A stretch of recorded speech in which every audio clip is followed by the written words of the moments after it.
December 7, 1941. 7:55 a.m. Pearl Harbor, Hawaii. The morning sun glinted off the calm waters of the harbor, masking the chaos that was about to unfold. Japanese planes screamed overhead, dropping bombs on battleships and airfields with deadly precision. Smoke and fire twisted into the sky, mingling with the acrid scent of burning fuel and shattered steel. Amid the destruction, a quieter war was beginning thousands of miles away, in darkened rooms filled not with the roar of engines, but with the scratch of pencils, the hum of primitive calculators, and the steady tapping of teleprinters.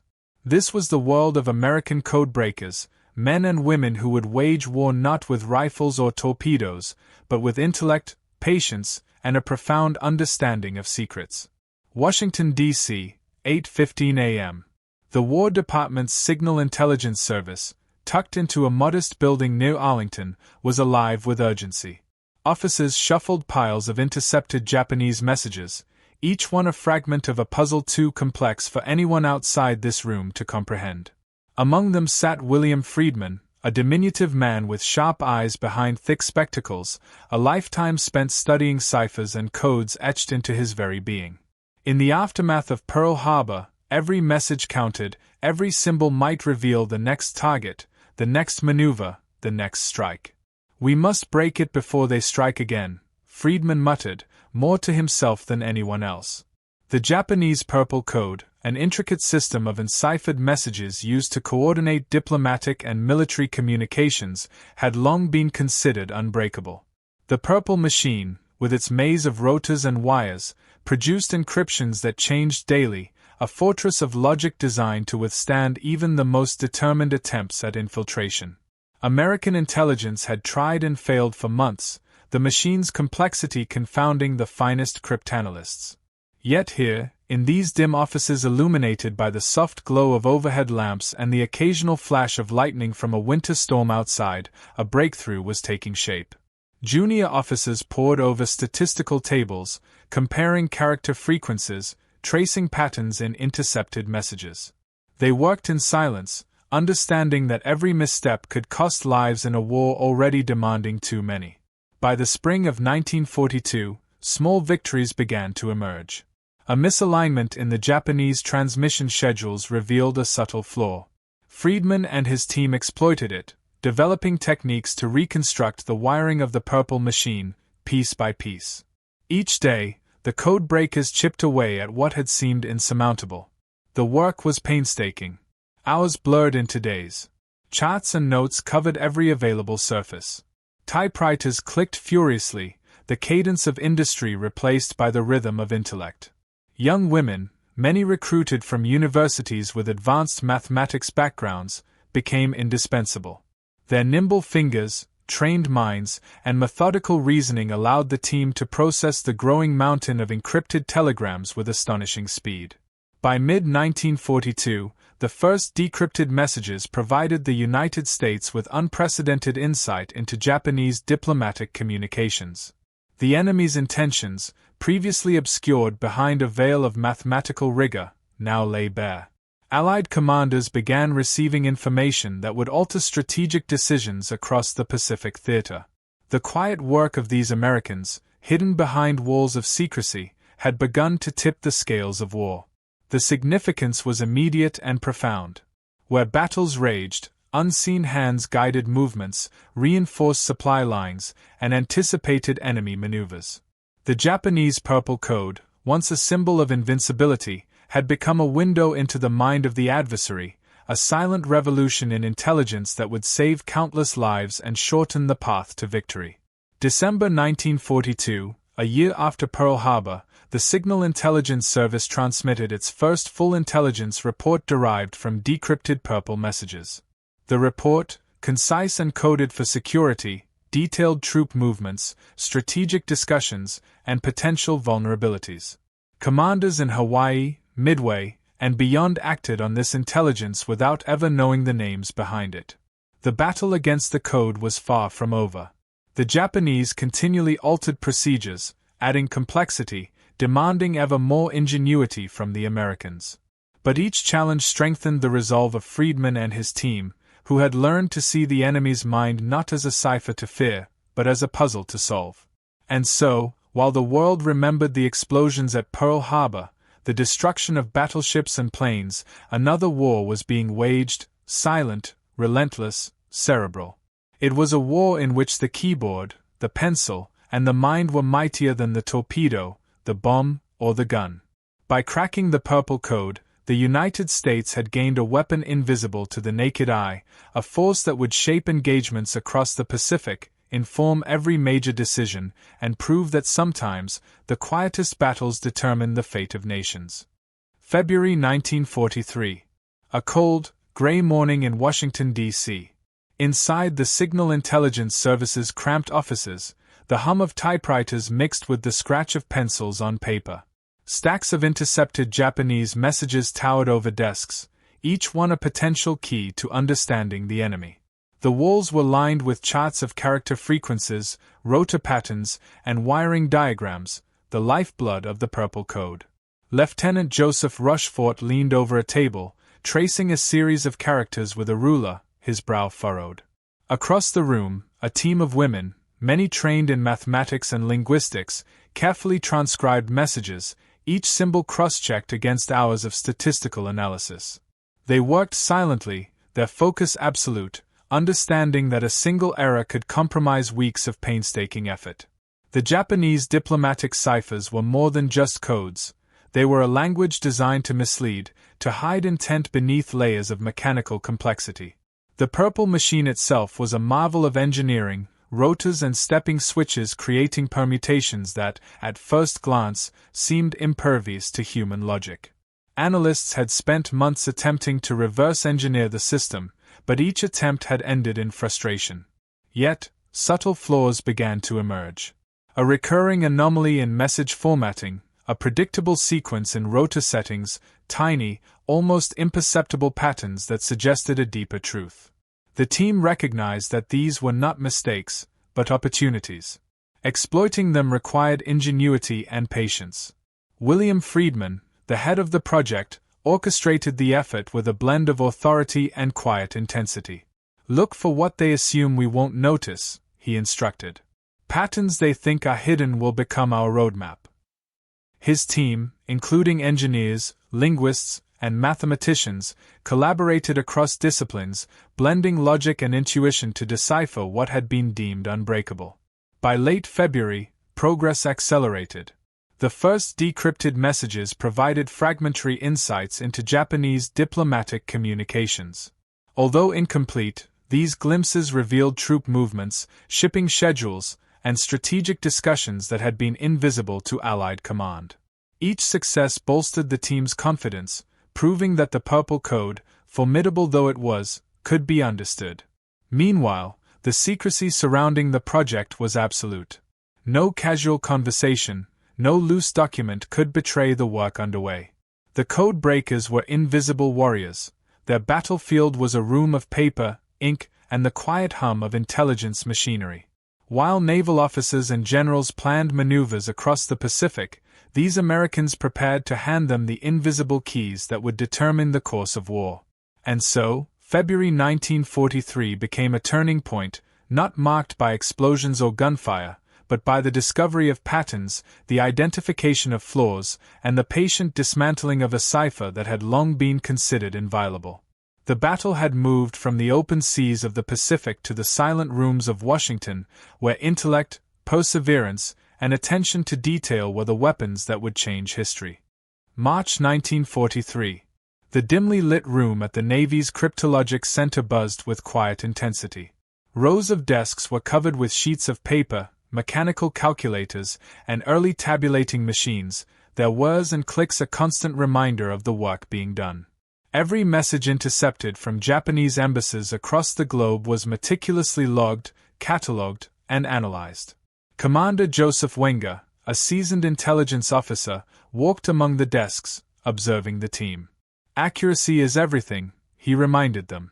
"One misplaced character and weeks of effort are wasted."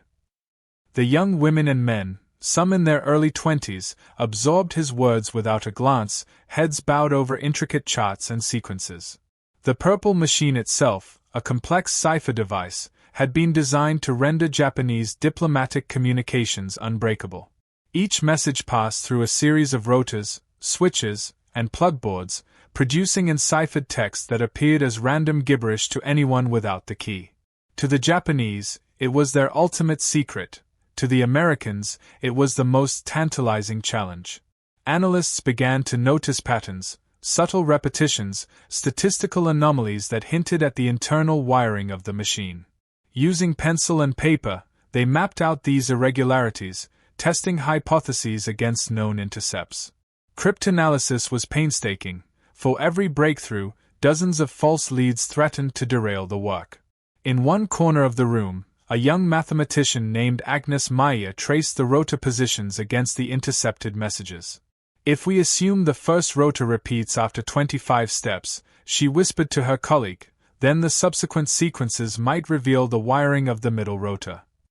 Her voice barely rose above the mechanical hum of the room, yet her insight was pivotal.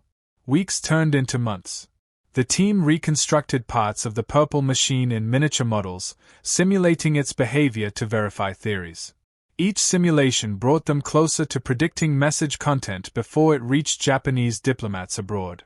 Allied planners, unaware of the painstaking detective work, began receiving fragments of intelligence that would soon prove critical. By the end of March, the first fully intelligible diplomatic messages were decoded. They revealed Japanese strategic discussions, troop allocations, and supply movements, knowledge that would allow the Allies to anticipate actions in the Pacific with unprecedented precision. In the shadows of the cryptologic rooms, history was quietly being rewritten. The battle was not fought with guns, but with pencils, paper, and human intellect. Each analyst, though unseen by the public, played a decisive role. The seemingly invincible purple code had been penetrated, a silent victory that would echo through the Pacific theater in the months to come. April 1943. Washington, D.C. The decoded messages began to arrive on the desks of high-ranking military planners. They were hesitant at first, unsure whether the intelligence could be trusted. After all, the Japanese considered purple unbreakable, and now these neatly transcribed reports suggested that no secret was safe. Admiral Ernest King pored over a particularly detailed dispatch. It outlined Japanese deliberations regarding troop movements in the Philippines and shipping schedules across the Pacific. "If this is accurate," he muttered, "we can anticipate their operations weeks in advance." His staff nodded silently, the gravity of the revelation sinking in. Meanwhile, at the Cryptologic Center, Commander Wenger oversaw the daily work. "Double-check everything," he instructed. The slightest error in transcription or analysis could compromise months of effort. Each decoded message underwent meticulous verification, with multiple analysts independently cross-referencing content against previous intercepts. Among the junior analysts, a young man named Samuel Pendergast realized the significance of what they were achieving. "We're not just reading messages," he said softly to his teammate. "We're seeing the plans before they're even executed." The room seemed to hold its breath, aware that the line between information and action was disappearing. As intelligence flowed into operational theaters, American commanders began adjusting deployments and preemptive strategies. Convoys were rerouted to avoid ambushes, reinforcement schedules were altered, and diplomatic negotiations could be anticipated with precision. Each decision, grounded in the decrypted purple communications, saved lives and preserved resources. The success was not without tension. Japanese operators were still transmitting, unaware of the breach. Analysts worked in shifts, day and night, their eyes strained from reading endless streams of encoded text. Despite fatigue, the sense of purpose was unmistakable. The war could be influenced without firing a single shot. By the spring of 1943, the purple decrypts had become a cornerstone of Allied intelligence in the Pacific. The seemingly invincible Japanese code had been dismantled by human ingenuity, teamwork, and relentless determination. The war, long considered a matter of firepower and strategy, was now equally a battle of minds, and the Americans had gained a decisive advantage. June 1943. Pearl Harbor, Hawaii. Admiral Nimitz reviewed a map spread across his desk, the decrypted purple messages laid out like a roadmap of enemy intent. He traced his finger along supply lines and fleet positions, noting where Japanese forces were vulnerable and where reinforcements were likely to appear. Every piece of intelligence shifted the calculus of upcoming operations. On a small island near the Solomons, Colonel James Donovan prepared his troops for an amphibious landing. "The intelligence we've received," he briefed his officers, "shows precisely when and where we can expect resistance. Use it wisely." The officers nodded, realizing that knowledge of the enemy's plans had changed the odds dramatically. Back in Washington, Commander Wenger and his team were tirelessly decrypting the latest batch of purple messages. Each new dispatch confirmed previous predictions, but also added layers of detail about Japanese intentions, timing of convoy departures, planned air patrols, and supply shortages. Analysts marveled at the precision of the intelligence. At the front lines, the impact became evident. Convoys avoided ambushes, Allied aircraft struck key positions before reinforcements could arrive, and naval commanders executed maneuvers with confidence. The Japanese, unaware that their code had been broken, acted with complete conviction, inadvertently playing into American hands. Even among the analysts, the human element of the operation shone through. Young women and men worked in shifts, reading, translating, and cross-referencing every message. Fatigue was constant, but the sense of purpose was profound. "Every message we decode could save hundreds of lives," one analyst noted. The success of the purple codebreakers was no longer just a triumph of mathematics and linguistics. It was a turning point in the Pacific War, where intelligence, precision, and secrecy became as potent as battleships and aircraft carriers. American commanders now moved with the assurance that the enemy's intentions were no longer a mystery, a reality shaped entirely by those working in silence behind the scenes. By mid-1944, the full strategic advantage of breaking the Purple Code was becoming undeniable. Allied planners could anticipate Japanese movements, reinforce critical positions, and allocate resources with unprecedented accuracy. In the skies over the Pacific, fighter squadrons intercepted enemy bombers that had unwittingly flown directly into prepared defenses. Convoys slipped past ambushes, their routes chosen based on intelligence no Japanese officer suspected had been compromised. In the dimly lit rooms of the Navy's Intelligence Center, analysts continued their painstaking work. Charts covered walls, each marking decoded shipments, troop deployments, and expected maneuvers. Commander Wenger examined a freshly decrypted message detailing a planned reinforcement of the Mariana Islands. "If this is accurate," he murmured, "we can strike before they consolidate." His team nodded, understanding that every detail extracted from purple messages translated directly into lives saved and missions secured. On the battlefield, the effects were dramatic. Troops executed operations with precision, often arriving at locations ahead of Japanese forces. Allied commanders coordinated multi-pronged assaults, confident that enemy reinforcements would be delayed or misdirected. Even subtle miscommunications among Japanese units now had amplified consequences, magnified by the Allies' foreknowledge. Stories began circulating among frontline officers about how the Americans seemed to know Japanese intentions before they acted. In reality, it was the culmination of years of meticulous work, linguistic analysis, pattern recognition, and relentless patience. The codebreakers' achievement had effectively leveled the playing field, turning what once seemed impossible into tactical certainty. By the end of the year, historians would later note that breaking the Purple Code had shortened campaigns, reduced casualties, and directly contributed to decisive victories across the Pacific theater. The silent efforts of these codebreakers had redefined the nature of intelligence in modern warfare, proving that information, when wielded wisely, could be as powerful as any weapon. The human element behind the Purple Code breakthrough was as critical as the technical achievement. Cryptanalysts worked in shifts that stretched late into the night, eyes strained over printed characters and wiretap transcriptions. Among them, Lieutenant Commander Agnes MacLeod stood out for her ability to spot irregular patterns in otherwise incomprehensible sequences. It was like listening to a language no one else could hear, she recalled.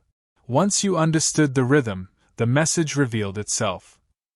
Each day brought new challenges. Japanese operators frequently changed codebooks and introduced minor alterations to encryption methods. The team had to adapt constantly, using intuition honed over years of study and exhaustive trial and error. Typists transcribed intercepted communications with military precision, ensuring that every single character was captured accurately.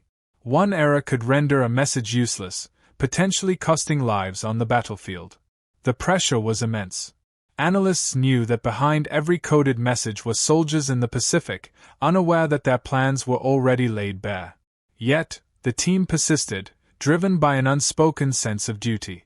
They were aware that their success would not be celebrated publicly. The secrecy surrounding ultra-intelligence meant that their contributions would remain classified for decades. Despite the tension, camaraderie flourished. Cryptographers, linguists, mathematicians, and military officers collaborated, sharing insights, debating interpretations, and confirming findings.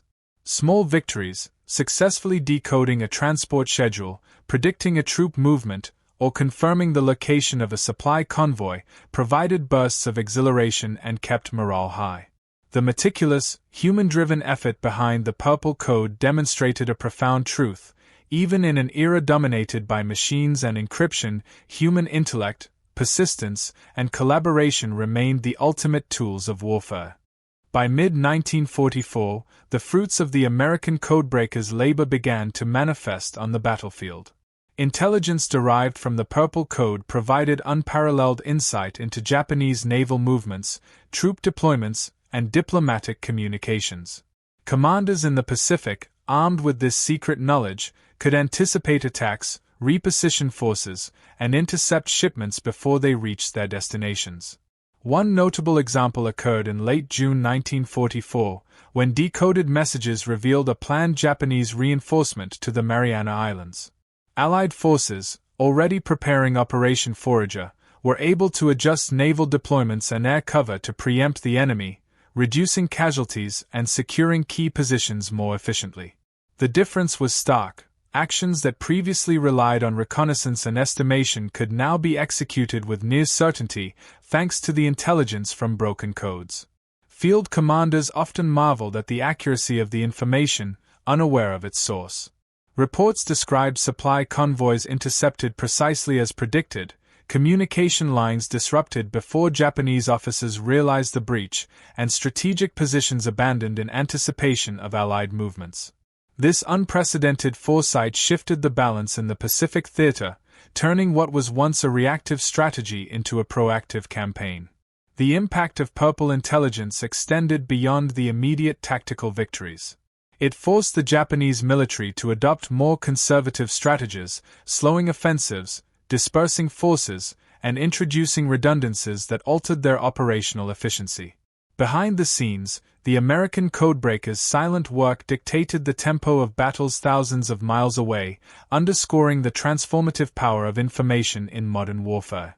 By late 1944 and into early 1945, the full scope of the Purple Code's value became undeniable. Not only had it saved countless American lives by preventing ambushes and ensuring successful amphibious assaults, but it also provided insight into Japanese strategic thinking. Analysts could track not just troop movements, but also the priorities and fears of the Imperial Japanese Army and Navy. One striking instance occurred during the Battle of Leyte Gulf in October 1944. Decoded Purple messages revealed Japanese fleet movements and intentions days in advance. Admiral Halsey and his commanders could position Task Force 38 to intercept and engage effectively, leading to decisive victories with minimal Allied losses. The intelligence also exposed gaps in Japanese coordination, miscommunications, and overextended supply lines, allowing Allied forces to exploit weaknesses without engaging in unnecessary frontal attacks.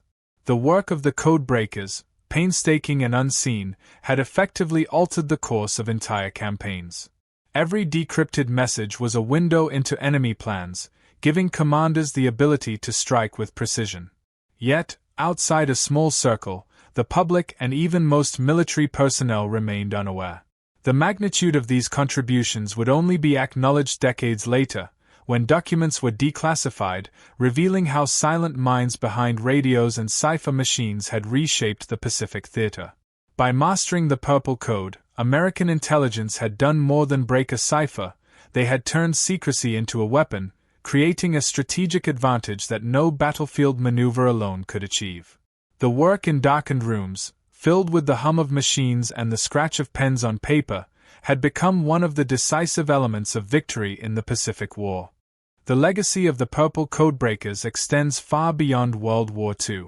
Their work demonstrated that intelligence, patience, and precision could be as decisive as firepower on the battlefield.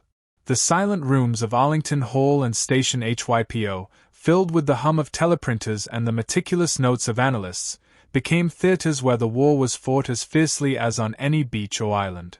The consequences of their success were profound. Entire campaigns were won without a single shot fired by codebreakers themselves. Lives were saved, invasions planned with surgical accuracy, and Japanese strategic initiatives consistently countered before they could fully unfold. Historians later credited the breaking of the Purple Code as a pivotal factor in shortening the war in the Pacific, accelerating the Allied advance toward Japan, and shaping post-war intelligence practices. Yet the men and women who achieved this remained largely anonymous, their heroism hidden by the very secrecy that made their work effective. For decades, their names, methods, and achievements were classified, known only to a select few within the military. Only in later years did the full story emerge, revealing how intellect and perseverance had quietly changed the trajectory of history. The breaking of Japan's unbreakable Purple Code stands as a testament to the power of human ingenuity, the importance of information, and the silent, unseen battles that often determine the outcome of wars. It serves as a reminder that sometimes, the most significant victories are achieved not with weapons in hand, but with minds working tirelessly in the shadows.